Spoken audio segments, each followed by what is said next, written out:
আসসালামু আলাইকুম, welcome to super English care. প্রিয় শিক্ষার্থী এবং সহকর্মীবৃন্দ, আজকে আমি ক্লাস 9-এর ইংরেজি বিষয়ের যে স্যাম্পল কোয়েশ্চেন রয়েছে, যেটা এনসিটিভি থেকে দেওয়া রয়েছে, এবং এই ইংরেজি বিষয়ের যে বার্ষিক পরীক্ষার যে মান বন্টন রয়েছে সেটা উপস্থাপন করব। আর এই ভিডিও দেখার পর শিক্ষার্থী যারা রয়েছে তারা ক্লিয়ারলি বুঝতে পারবে যে আসলে কেমন কোয়েশ্চেন হবে এবং এই প্রশ্নগুলোর উত্তর কিভাবে দিতে হবে সেটা আমি একটু বলে দেব, কারণ এর পরবর্তীতে আমি স্যাম্পল কোশ্চেন নিয়ে আরো ভিডিও করব নিজে তৈরি করে। এখন এই জায়গায় দেখতেছো যে যারা শিক্ষক রয়েছেন তারাও দেখতেছেন অ্যানুয়াল অ্যাসেসমেন্ট 2024, অর্থাৎ 2024 সালের যে অ্যানুয়াল অ্যাসেসমেন্ট হবে অথবা বার্ষিক পরীক্ষা হবে সেইটার আর কি আমাদের এই জায়গায় গাইডলাইন দেওয়া রয়েছে কিছু। এই গাইডলাইনগুলো না পড়ে আমি এখন যাব যে মার্কস ডিস্ট্রিবিউশনটা কেমন। এই জায়গায় আমাদের যারা শিক্ষক রয়েছে তাদের জন্য কিছু গাইডলাইন দেওয়া রয়েছে, 4টা গাইডলাইন দেওয়া রয়েছে। এই 4টা গাইডলাইন মেনে আমাদের প্রশ্ন করতে হবে। আর এই জায়গায় রয়েছে সিলেবাস ফর অ্যানুয়াল এক্সামিনেশন 2024, অর্থাৎ 2024 সালের যে এক্সামিনেশনের যে সিলেবাস সেটা দেওয়া রয়েছে 689। এখন 6 এর টাইটেল হচ্ছে দি আর্ট অফ এক্সপ্রেসিং কম্প্যারিজন, অর্থাৎ কম্পেয়ার অ্যান্ড কন্ট্রাস্ট এসে আমরা কিভাবে লিখবো সেই জায়গায় এটা আলোচনা করা হয়েছে। আর ইমাজিনেশনস, এই জায়গায় মূলত একটা কবিতা আমরা কিভাবে বিশ্লেষণ করব, এই জায়গা থেকে মেটাফোর বের করব সেইটা সম্পর্কে আলোচনা করা হয়েছে। এবং 9-এও রয়েছে আ জার্নি থ্রু এক্সপ্লানেটরি টেক্সট, মানে অর্থাৎ বর্ণনামূলক টেক্সটটা কিভাবে লিখতে হয় এবং একটা বর্ণনামূলক টেক্সটের মধ্যে কি কি থাকে সেইটাই আর কি এই জায়গায় উপস্থাপন করা হয়েছে, elements of an exclamatory text. এখন আমাদের যেটা কাজটা হচ্ছে, আমরা জানি যে ফরম্যাট দুই ধরনের, অ্যাসেসমেন্ট ফরম্যাট হচ্ছে দুই ধরনের, কন্টিনিউয়াস এবং সামেটিভ। কন্টিনিউয়াস 30% এবং সামেটিভ হচ্ছে 70%। আর যারা শিক্ষার্থী রয়েছে তারা কিন্তু জানো যে 100 মার্কসের পরীক্ষা হবে, 100টাকে 70-তে কনভার্ট করে তারপরে আবার করা হবে। আর যে এই যে হোমওয়ার্ক এবং থাকবে, অর্থাৎ কন্টিনিউয়াস অ্যাসেসমেন্টের 30 মার্কস, সেটা জায়গায় হোমওয়ার্ক দেওয়া থাকবে, ক্লাস ওয়ার্ক থাকবে এবং অ্যাসাইনমেন্ট থাকবে। এ জায়গায় টিচার যিনি রয়েছেন এটা কিন্তু নির্ধারণ করে দিবেন। এরপরে আসতেছে যে সামেটিভ অ্যাসেসমেন্টটা হবে, সেইটার এই জায়গায় দেওয়া রয়েছে। রিডিং এ হচ্ছে 35 মার্কস, এই জায়গায় এমসিকিউ টাইপ কোশ্চেন্স হবে, তারপরে ম্যাচিং শর্ট অ্যান্সার কোশ্চেন হবে, ম্যাচিং হবে, আর্গুমেন্টস হবে। যেহেতু এই জায়গায় আর্গুমেন্টস দেওয়া রয়েছে সেই ক্ষেত্রে শিক্ষার্থীরা কি করতে পারো, ওই এক্সপিরিয়েন্স যে 3টা দেওয়া রয়েছে এই 3টার পাশাপাশি তোমার 3 নম্বর যে এক্সপিরিয়েন্স রয়েছে আর্গুমেন্টেটিভ এসে, ওইটা একটু ধারণা নিতে পারে যে কিভাবে তুমি তোমার আর্গুমেন্টটা উপস্থাপন করতে পারো। আর এরপরে যে 10-এর মধ্যে একটা রয়েছে কজ অ্যান্ড ইফেক্ট এসে, ওটাও পড়ে নিতে হবে। তার মানে এগুলা কিন্তু ধারণা নিতে হবে। তারপরে রয়েছে কমপ্লিটিং টেবল, এটা হচ্ছে এই জায়গায় হচ্ছে test items will be based on 3 unseen passages, মানে 3টা আনসিন প্যাসেজ থাকবে, সেই 3টা আনসিন প্যাসেজের ভিত্তিতেই কিন্তু এই 35 মার্কস হবে। এরপরে যে মানবন্টনটা রয়েছে অ্যাপ্রিসিয়েটিং পোয়েট্রি, মানে কবিতায় অ্যানালাইজ করতে হবে। এই জায়গায় items will be based on one unseen form, মানে একটা কবিতা দেওয়া থাকবে যেটা বইয়ের বাইরে থাকবে, অর্থাৎ এই যে শ্রেণীতে শিক্ষার্থীরা রয়েছে ক্লাস 9-এর ইংরেজি বইয়ে যেটা দেওয়া রয়েছে এই কবিতাগুলোর বাইরে কবিতা দেওয়া থাকবে। আর এটার জন্য হচ্ছে 30 মার্কস। আর এই জায়গায় দেওয়া রয়েছে কোশ্চেনটা কেমন হবে, শর্ট অ্যান্সার কোশ্চেন থাকবে 5টা থাকবে 10 মার্কস। তারপর হচ্ছে identifying and explaining short item, এই জায়গায় দেওয়া হয়েছে literary figures, metaphor, simile and ইমেজরি, এই 3টার উপর গুরুত্ব দেওয়া রয়েছে। এখন এটা কবিতা থেকে বের করতে হবে। তারপর হচ্ছে রাইটিং এক্সপ্রেশনস, মানে তোমার যে, অথবা এই জায়গায় হতে পারে ইন্টারপ্রিটিং থিমস আর আইডিয়াস, আইডিয়া এবং থিম বর্ণনা করে নিজের অনুভূতিটা ব্যক্ত করতে হবে। এরপরে রয়েছে রাইটিং, যে রাইটিং টেক্সটটা হচ্ছে কত, এটা 35 মার্কস। রাইটিং প্যারাগ্রাফ, একটা প্যারাগ্রাফ লিখতে হবে 10 marks. Writing compare and contrast এসে, এটা হচ্ছে 15 মার্কস অর্থাৎ 15। এবং রাইটিং এক্সপ্লানেটরি টেক্সট এই জায়গায় থাকবে 10 মার্কস। এখন আমরা স্যাম্পল কোশ্চেনে যাব। আর এই জায়গায় টিচার যারা রয়েছেন তাদের জন্য একটা নির্দেশনা দেওয়া রয়েছে, question সেটার্স May include alternative items of similar nature and level of difficulty to give options for the candidates to choose from. Thus, candidate will have the flexibility to choose any one out of 3 tasks. ওই জায়গায় option দেওয়া যেতে পারে, সেটাই বলা হচ্ছে। এটা টিচারের উপর ডিপেন্ড করে, অপশন দিলে দিবেন, না দিলে নাই। এরপরে আসতেছে স্যাম্পল কোশ্চেন, যে এইটা দেখে শিক্ষার্থীরা বুঝবে আসলে। স্যাম্পল কোশ্চেনে রিডিং টেক্সটে আমরা দেখেছি এই জায়গায় 3টা প্যাসেজ দেওয়া থাকবে। 1 নম্বর যে প্যাসেজ, এই প্যাসেজ থেকে একটা প্যাসেজ দেওয়া থাকবে, এই জায়গায় এমসিকিউ টাইপ কোশ্চেন থাকবে 5টা, সেটা উত্তর দিতে হবে। এবং 5টা কোশ্চেনের পর এমসিকিউ থাকার পর কিন্তু আরো কাজ রয়েছে, এই জায়গায় শর্ট কোশ্চেন থাকবে। তার মানে শর্ট কোশ্চেন থাকবে 5টা, এই 5টায় 10 মার্কস। তার মানে টোটাল 15 মার্কস একটা থেকে গেল, একটা প্যাসেজ থেকে। আর এই প্যাসেজের উত্তর দিতে গেলে, প্যাসেজগুলোর উত্তর দিতে গেলে শিক্ষার্থীরা আগে প্যাসেজ পড়ার আগে প্রশ্নগুলো পড়ে নেবে, তাহলে তোমার প্যাসেজ থেকে উত্তর বের করা সহজ হবে। এরপরে 5 নম্বর যেটা দেওয়া রয়েছে বিলো দ্য টেবিল, এই জায়গায় কিন্তু দেওয়া রয়েছে, ম্যাচিং দেওয়া রয়েছে। এখন ম্যাচিং এর ক্রাইটেরিয়াটা কিন্তু ভিন্ন রকম, এই জায়গায় দেখতে হবে। এই জায়গায় বলা হয়েছে below is a table with 2 columns, 2টা কলাম রয়েছে। In the left column are the words from the passage, passage থেকে লেফট কলামের যে ওয়ার্ডগুলো দেওয়া রয়েছে। In the right column are definition, এই পাশে রাইট কলামে ডেফিনেশনগুলো লেখা হয়েছে।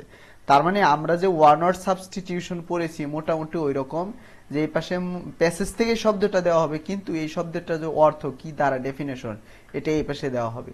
আর এইটাই শিক্ষার্থীদের ম্যাচিং করতে হবে। তাহলে মানে কি, এর জন্য শিক্ষার্থীদের ভোকাবুলারি অনেক জানতে হবে, নইলে কিন্তু পারবে না। এরপরে আরেকটা প্যাসেজ দেওয়া রয়েছে, আরেকটা প্যাসেজে কি, read the following conversation and complete the activity that follows. এখন একটা কনভারসেশন দেওয়া রয়েছে, কনভারসেশনের পর কি রয়েছে, এই কনভারসেশনে একটা টপিক নিয়ে আলোচনা করা হয়েছে। এখন এইটা হচ্ছে আর্গুমেন্ট দিতে হবে। নাও গিভ ইউর অপিনিয়ন্স, মানে তোমার মতামত দাও। Whether you agree or disagree with the statement, তুমি কি এই স্টেটমেন্টের সাথে একমত কিনা। সেই স্টেটমেন্টটা কি, the government and organisations are not doing anything to combat human trafficking, মানে মানব পাচার রোধের জন্য গভর্নমেন্ট এবং অন্যান্য যে প্রতিষ্ঠান কিচ্ছুই করতেছেন, এটার পক্ষে নাকি বিপক্ষে। এখন তুমি জানো যে পক্ষে দিলেও তোমার যুক্তি দিতে হবে, বিপক্ষে দিলেও যুক্তি দিতে হবে। এর জন্য তোমাকে বলেছিলাম যে আর্গুমেন্টেটিভ সেটা, যে কিভাবে তুমি যুক্তি উপস্থাপন করবে, সেই জায়গায় থেকে একটু ধারণা পাবে এবং সেই অনুযায়ী তোমার কি করতে হবে, এই প্রশ্নের উত্তরটা দিতে হবে। তারপরে 3 যেটা রয়েছে, 3তে কি রয়েছে, read the following text and one cyber crime, মানে সাইবার ক্রাইমের উপর একটা টেক্সট দেওয়া রয়েছে। Then complete the activities that follow, এখন এরপরে কিছু কমপ্লিটিং অ্যাক্টিভিটি দেওয়া রয়েছে। অ্যাক্টিভিটিটা কি দেখো, এই জায়গায় বিভিন্ন অপরাধ বলা হয়েছে, হ্যাকিং, আইডেন্টিটি থেফট, তারপরে অনলাইন ফ্রড, তারপরে আসতেছে ফিশিং, তারপরে ম্যালওয়্যার অ্যাটাকস, এগুলো সাইবার ক্রাইমের ধরন। এখন এই কারণগুলোর ফলে কি হয়, ইফেক্টটা কি হয়, এবং এইটা করার জন্য প্রিভেন্টিভ মেজার্স, মানে প্রতিরোধ করার জন্য কোন পদক্ষেপগুলো নিতে হবে, এইটা কি করতে হবে, তোমাকে উপস্থাপন করতে হবে। আর এই প্রশ্নের উত্তরগুলো দিতে অবশ্যই বেশি বড় করে করবে না। এই জায়গায় তোমরা যারা শিক্ষার্থী রয়েছে, এগুলা পয়েন্ট আকারে প্রশ্নের উত্তরগুলো দেবে। এরপরে আসতেছে কি, এটা কিন্তু 5টায় 10 মার্কস। এরপরে পার্ট বি, অ্যাপ্রিসিয়েটিং পোয়েট্রি, এখন পোয়েট্রি অ্যানালাইজ করতে হবে। এই জায়গায় বলা হয়েছে read the following form and do the activities that follow, এই কবিতা আগে পড়তে হবে, কবিতার পরে এর যে অ্যাক্টিভিটিগুলো রয়েছে এটার উত্তর দিতে হবে। এই জায়গায় কোশ্চেন দেওয়া রয়েছে, 5টা কোশ্চেন দেওয়া রয়েছে, এই 5টা প্রশ্নের উত্তর দিতে হবে। এরপরে রয়েছে যে read the form again and identify 3 metaphors and 2 similes used in the form, then explain the purpose of their use. তার মানে এটা খুব কিন্তু মানে কবিতাটা আগে বুঝতে হবে, কবিতাটা বুঝে এই 5টা প্রশ্নের উত্তর দিলে তারপরে যে মেটাফোর বের করতে হবে 3টা এবং সিমিলি বের করতে হবে 2টো, এবং এগুলো কেন ইউজ করা হয়েছে সেটার পারপাস উল্লেখ করতে হবে। তার মানে যারা শিক্ষার্থী তারা বুঝতে পেরেছো যে তোমার অনেকগুলো কবিতা প্র্যাকটিস করতে হবে, কিভাবে মেটাফোর বের করতে হয়, কিভাবে, সিমিলিটা তো সহজ কিন্তু মেটাফোর বের করাটা কঠিন, এবং কোন পারপাজে এই ব্যবহার করা হয়েছে একটা কবিতায় সেটাও কিন্তু প্র্যাকটিস করতে হবে। প্র্যাকটিস করলে তারপরে সেটা পারবে, নইলে পারবে না। এরপরে বলা হয়েছে read the form again and express your feelings, মানে ওই কবিতাটা পড়ে আবার তোমার ফিলিংস বর্ণনা করতে হবে। এইভাবে কিন্তু এই কবিতার পার্টটা শেষ হলো। এরপরে আসতেছে রাইটিং পার্ট। এখন রাইটিং পার্টটা কি, এই জায়গায় বলেছে For question 5 to 6, learners should strictly follow the textbook to develop their writing on different issues. মানে এইটার প্রশ্নের উত্তর দিতে গেলে শিক্ষার্থী যারা রয়েছে তারা ওই যে বিভিন্ন যে রাইটিং ওই জায়গায় পড়ানো হচ্ছে নাইনি এগুলা স্ট্রিক্টলি ফলো করতে হবে। 5 নম্বর, যেমন ইউ নো দ্যাট, তুমি জানো যে the cultural heritage holds profound significance reflecting a country's rich history, diverse traditions and national identity. Think of that cultural heritage of your locality or district or country which has special values. এখন এই জায়গায় কি বলা রয়েছে, now write a paragraph on the significance of the cultural heritage of Bangladesh. বাংলাদেশের যে cultural heritage রয়েছে এইটা সম্পর্কে একটা কি করতে হবে, প্যারাগ্রাফ লিখতে হবে। এখন এই জায়গায় আর কি রয়েছে, by paying attention to the following features you can write the paragraph which will be clear, well organized and effective in conveying your ideas. কিভাবে প্যারাগ্রাফ লিখতে হবে। আরেকটা যারা ক্লাস 9 এর শিক্ষার্থী রয়েছে তাদের একটু পরামর্শ দিচ্ছি, তোমরা প্যারাগ্রাফ রাইটিং প্যারাগ্রাফের জন্য তোমরা একটা ধারণা নিতে পারো সেটা ইয়েতে থেকে। তোমাদের ক্লাস 8 এর বইয়ে রয়েছে রাইটিং মানে 5 নম্বর এক্সপিরিয়েন্সে রাইটিং কোহেসিভলি, ওইটার মধ্যে কিভাবে একটা প্যারাগ্রাফ লিখতে হয়, প্যারাগ্রাফের পার্ট কয়টা এবং কি কি ওই জায়গায় বিস্তারিত আলোচনা করা হয়েছে। যারা এই 9 এর শিক্ষার্থী রয়েছে তারা ওই জায়গায় থেকে হেল্প নিলে তাহলে তোমরা প্যারাগ্রাফের যে পার্ট রয়েছে সবকিছু এই জায়গায় লিখতে পারবে। যেমন এই জায়গায় তোমার কি লিখতে হবে প্যারাগ্রাফে, your paragraph should start with the topic sentence ওই জায়গায় আলোচনা করা হয়েছে। Paragraph should focus on a single idea or theme, একটা বিষয় নিয়ে আলোচনা করতে হবে। তারপরে paragraph should flow logically from one idea to the next, মানে কোহেসিভ ডিভাইস ব্যবহার করে মানে যৌক্তিকভাবে একটা আইডিয়া থেকে আরেকটায় এটা ট্রান্সফর্ম করতে হবে। সেটা বলছে include specific details rather than vague or general statements, মানে সবকিছুই নির্দিষ্ট করে উল্লেখ করতে হবে। এটা হচ্ছে প্যারাগ্রাফ গেল, তার মানে প্যারাগ্রাফের আইটেম শেষ। এরপরে আসতেছে, এটা মজার একটা কাজ, যারা শিক্ষার্থী রয়েছে তাদের কাজ কম, এই ক্ষেত্রে যারা টিচার রয়েছেন তাদের কাজটাই বেশি।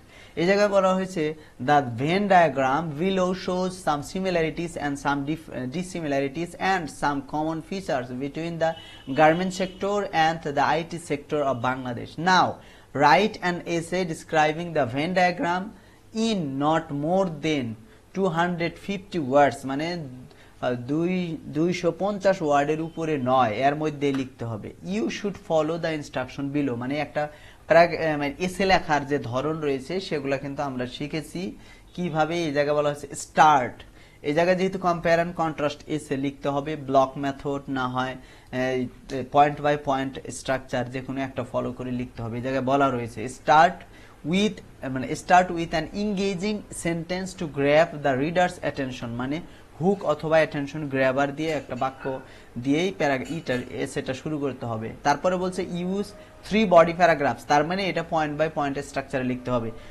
3 বডি প্যারাগ্রাফস হয় কোন ক্ষেত্রে, ব্লক মেথডে লিখলে কিন্তু 2টা প্যারাগ্রাফ হবে, একটা মিল আর একটা অমিল। ইউজ স্পেসিফিক এক্সাম্পলস, মানে উদাহরণ লিখতে বলা হয়েছে। Facts and course to support your points, এই জায়গায় বিষয় সম্পর্কে জানা থাকলে কোর্স তারপর ফ্যাক্টস এক্সাম্পলস এগুলো তুলে ধরতে হবে। Briefly recap the main points of comparison and contrast you covered in the body paragraphs. এই জায়গায় মূলত বলা হচ্ছে কোন জায়গার কথা, কনক্লুশনে কি লিখতে হয় সেটা, রিক্যাপ মানে সংক্ষিপ্ত আকারে তুলে ধরতে হবে কনক্লুশনে। আর এই রকম ভাবে তোমার এসেটা লিখতে হবে। আর এসে লেখার জন্য সবচেয়ে শিক্ষার্থীদের সুবিধা বেশি, কারণ যারা টিচার রয়েছেন তার কাজ করে দিতে হবে। কি কাজ করে দিতে হবে, এই জায়গায় কিন্তু মানে দেওয়া রয়েছে গার্মেন্ট সেক্টর এবং আইটি সেক্টর, এই জায়গায় একটা ডায়াগ্রাম দিয়ে দেওয়া হয়েছে, এই জায়গায় ফোকাসটা দেওয়া হয়েছে এবং এটার মিল কোনটা সেটাও তুলে ধরা হয়েছে, কমন ফিচার্স মিল এবং অমিল এটা তুলে ধরা হয়েছে। এখন শিক্ষার্থী যারা ভালো বোঝে তারা কি করবে, শুধু এই তথ্যগুলো নিয়েই কিন্তু তারা কি করতে পারবে, মানে একটা সুন্দর এসে লিখতে পারবে। তার মানে যারা শিক্ষার্থী রয়েছে তাদের কিন্তু সেই কারণে বলছে ভোকাবুলারি এবং এই যে লেখার যে ফ্রি হ্যান্ড রাইটিং এর একটা প্র্যাকটিস গড়ে তুলতে হবে।